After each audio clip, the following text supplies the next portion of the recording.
ជំរាបសួរពុកម៉ែបងប្អូនអរគ្នាស្វាគមន៍មកកាន់វីដេអូថ្មីទៀតថ្ងៃនេះគឺនាំអារម្មណ៍ពុកម៉ែបងប្អូនអរគ្នាមកមើលពីសកម្មភាពជូនភ្ញៀវជនជាតិអ៊ីស្រាអែលចំនួន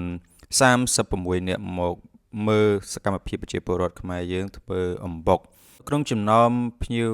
36នាក់គឺយើងមានមេក្រុមម្នាក់ដែលគាត់អាចពន្យល់អំពីសកម្មភាពនៃការធ្វើអំបុកជូនទៅដល់សមាជិកក្រុមរបស់ពួកគាត់បន្ទាប់ពីទស្សនាប្រាង្គប្រាសាទបុរាណខ្មែរយើងនៅខេត្តសៀមរាបមកពួកយើងក៏បានធ្វើដំណើរទៅកាន់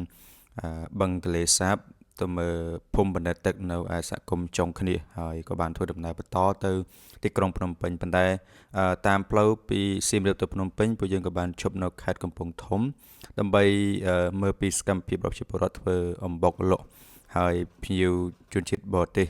ទាំង36នាក់ពួកគាត់មានការចាប់អារម្មណ៍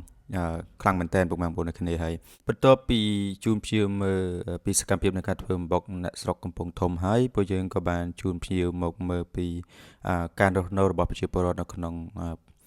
ខេត្តកំពង់ធំហើយពួកយើងក៏បានចូលទៅក្នុងផ្ទះរបស់ប្រជាពលរដ្ឋប៉ុន្តែមុននឹងពួកយើងចូលគឺពួកយើងបានសុំការអនុញ្ញាតពីម្ចាស់ផ្ទះ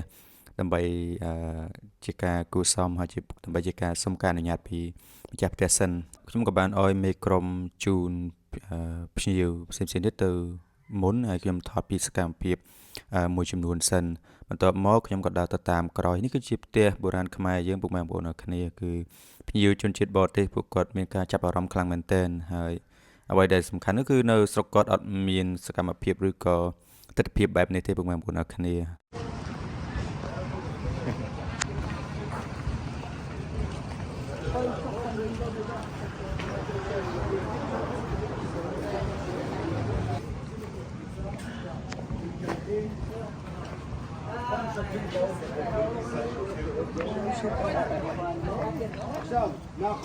បន្ទាប់ពីមើលពីសកម្មភាពរបស់ប្រជាពលរដ្ឋធ្វើអំបុកហើយភាពជាក់ស្ដែងរបស់ប្រជាពលរដ្ឋនៅក្នុងសហគមន៍ហើយពួកយើងក៏បានធ្វើដំណើរមកខាងក្រោយទៀតដើម្បីមើលពីការធ្វើត្រីឆ្អើររបស់ប្រជាពលរដ្ឋហើយអ្វីដែលសំខាន់នោះគឺខ្ញុំបានពន្យល់ពួកគាត់អំពីដំណើរការនៃការធ្វើត្រីឆ្អើរហើយអំពីសកម្មភាពនៃការរស់នៅរបស់ប្រជាពលរដ្ឋនៅក្នុង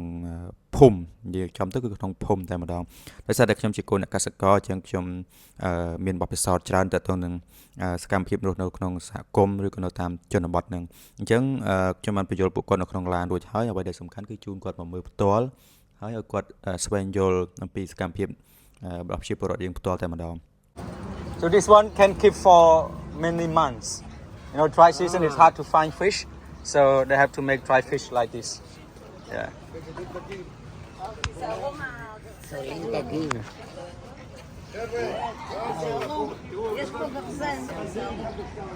បន្ទាប់ពីខ្ញុំបញ្យល់គាត់តែ2-3ម៉ាត់មកពួកគាត់ក៏បានចាប់អារម្មណ៍ហើយក៏ដើរមកមើលផ្ទាល់តែម្ដងបន្ទាប់ពីមើលសកម្មភាពរបស់ប្រជាពលរដ្ឋនៅក្នុងភូមិហើយពួកយើងក៏បានធ្វើដំណើរបន្តទៅភ្នំពេញទៀតវីដេអូគឺមានតែប៉ុណ្្នឹងទេពុកម៉ែបងប្អូនអរគ្នាអរគុណច្រើនជម្រាបលា